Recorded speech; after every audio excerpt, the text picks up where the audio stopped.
Hello, everybody. Let's have another session of questions of the day today and see. There are some questions I have taken from history. You can ask me how history is a part of current affairs, but these questions are in news. These sites are in news. Let's see those questions first of all.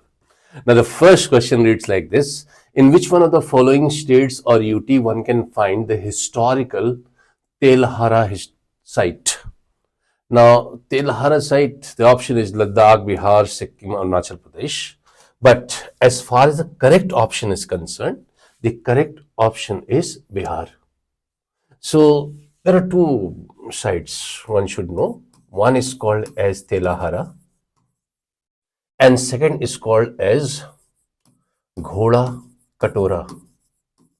Ghoda, you can understand, horse, Ghoda Katora.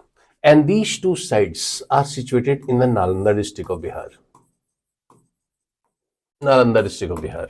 Now, why this is in news? Because the government of Bihar has taken an initiative for developing these sites. Ghoda Katora is what? It's a natural lake. It's a historical site also. It's a natural lake also. And the shape of this lake is just like a horse. And on three sides there are mountains. So this is Ghoda Katora. But as far as Telhara is concerned, Telhara is very famous. And Telhara is famous why? Because this site has been mentioned by the Chinese monk scholar Zhuangzhang in his work. So it has been mentioned by the Chinese monk scholar Zhuangzhang in his work. And he talks about what? He talks about the Tela Dhaka monastery. And he had a brief stay at the Tela Dhaka monastery. And this is nothing but Telahara of the recent times. Telahara of the recent times. So that's the first question. And definitely it carries some significance for your examination. That where is, sometimes the aspirant asks me, why don't you frame questions which are one-liners? See, if one-liners come in UPSC, they would be like this. Not very easy as such. So you have to know about Telahara and Ghoda Katora, and these are two. Now, the initiative taken by the government of Bihar was in the year 2009, and this initiative was for excavation of a mount in Telahara so that it can be developed into a historical site. The mount was called as Beladitya, and this initiative has been taken in 2009 itself. So that's one question. You can find the news on this in the Indian Express today. Second, I have given some of the keywords for this purpose that so that you can remember. Telahara and Ghoda Katora are in Nalanda district of Bihar, and Baladitya Mount in Telahara. This excavation of this mount is taking place to develop this site, and Zhuangzhang, the Chinese monk scholar, talked about Tela Dhaka monastery, and this in his writings where it had a brief stay as such. And this is nothing but Telahara of recent time. Telhara of recent time, not Telahara. Telhara of recent times. Let's see the second question. The second question also pertains to history today. I've taken up the topic of history because every day, suppose we continue with biotechnology, ecology, and then somebody will say that current affairs is only of this only. Now consider the following statements. Now the first statement is the 80-pillared hall is located in Kumhar site of Patliputra, Bihar. Second is the first excavation of this site was done by American archaeologist David Spooner. Third is historians believe that in this open-air hall, Ashoka called the Third Buddhist Council. Fourth statement is, let's make it a bit tough, brick and sandstones were used for the construction of this hall.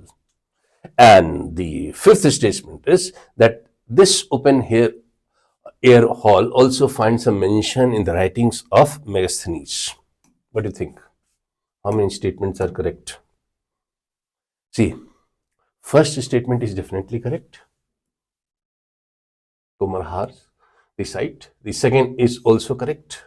The third is also correct. But fourth is incorrect. Brick was not used. Sandstone was used and wood was used. No brick. And this open air hall also finds a mention in writings of Megasthenes Indica. That's also true. But this site is a very famous site. And it is one of the oldest historical sites in India. And this has what? This has a wooden floor. Suppose this is a wooden floor. 80 pillars are there. And the pillars happen to be 15 feet apart. 80 pillars are. It also has a wooden roof. So wooden roof, wooden floor, and the pillars are made up of what? The pillars are made up of sandstone. But this site in the ancient times, where it has been mentioned, now this site was located amidst water, and through a canal this site was accessed. With the help of a boat through a canal, this site was accessed. So this historical site is very famous, and we can see that as far as why it should be called as a question of current affairs, because 20 years back, in 2004, 2005, the government of Bihar took an initiative because there was a rising water table in that region, and a child drowned also in that area. So they took an initiative of covering this historical site with sand so that no damage is done. And now they are unveiling this site again. So the pillars can again be seen. So now they are responsible for unveiling this site. Now, this is a very famous historical structure, and it was developed during the Mauryan period. And the third Buddhist council was conducted by Asoka here. The purpose of this Buddhist council was that the faction-ridden Buddhist Sanghas should be reunited, to unify these Buddhist Sanghas. That was the purpose of this third Buddhist council which was conducted. But as far as the damage to this site is concerned, there are many theories about it. One theory is that the damage was due to a fire which was during the time of Indo-Greek invasion. Some historians believe that the Han invasion was responsible for this damage. So the correct option to this answer is 4.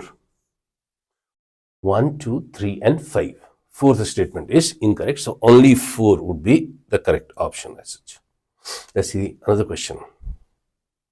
And you should know about this. Now, also in the newspaper today, there is a phenomena mentioned, and that is called as lake effect snow. Now, consider on that a question has been drafted. Consider the following statement and select statements and select the correct code.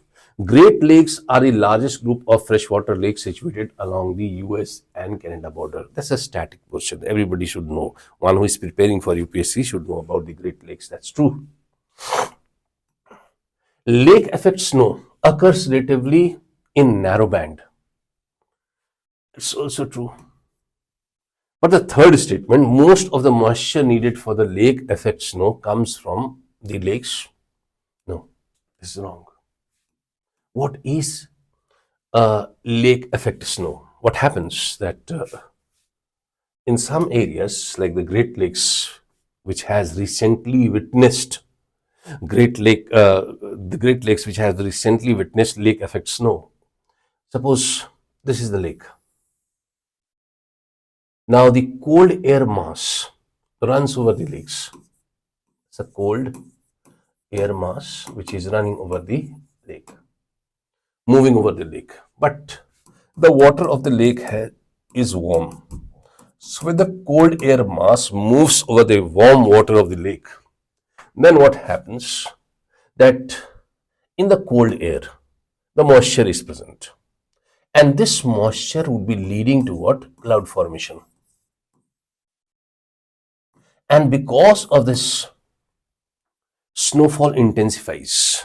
The total snowfall would be increasing, snowfall would be intensifying, and this is called as lake effect snow. Lake effect snow. And most of the moisture needed for the lake, why this statement is incorrect? Most of the moisture needed for the lake effect snow comes from the lake? No, it comes from the cold air mass.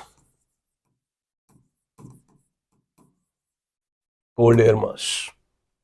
Thus, the correct statement would be 1 and the correct option would be C, 1 and 2. This you should know. New thing which you should understand. Let's see the next question. Fourth one. Consider the following statements and select the correct code. Connecting economies are perceived to be neutral. China plus one strategy adopted by the MNCs are for diversifying supply chain.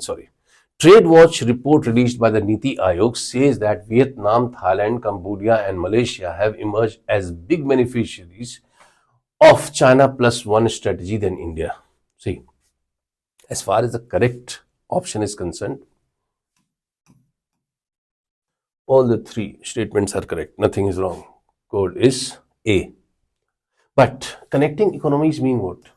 Connecting economies are perceived to be neutral because in the context of suppose a US-China trade war, they won't be aligning with either China, they won't be aligning either with US. So they are neutral. So they would be called as, India can be called as connecting economies.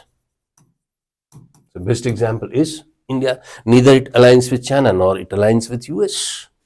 So China plus one strategy adopted by the MNC are for diversifying supply chain? Definitely. Why? Because the world is producing very less. And why the world is producing very less? The world is producing very less because of dependency on China. Because the world knows, countries know, that these products would come easily from China at a very cheap rate. They are producing less. But this statement carries another meaning also, that you are enhancing your dependency on China day by day. And dependency of China is no good. Why? Because the famous policy of China is the debt trap.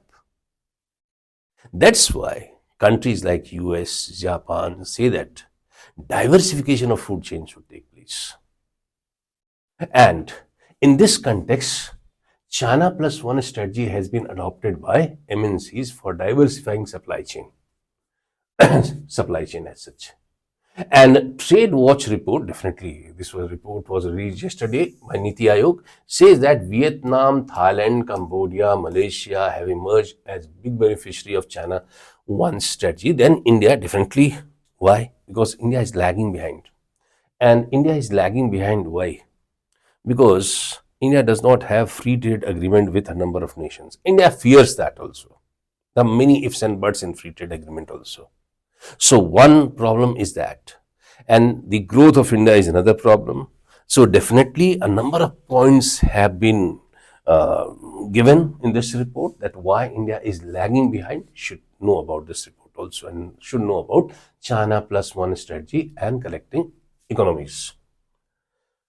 Let's see the last question. The Union Cabinet has recently approved the 240 megawatt HEO and 186 megawatt Tato 1 hydroelectric projects in which one of the following states? That's also one-liner.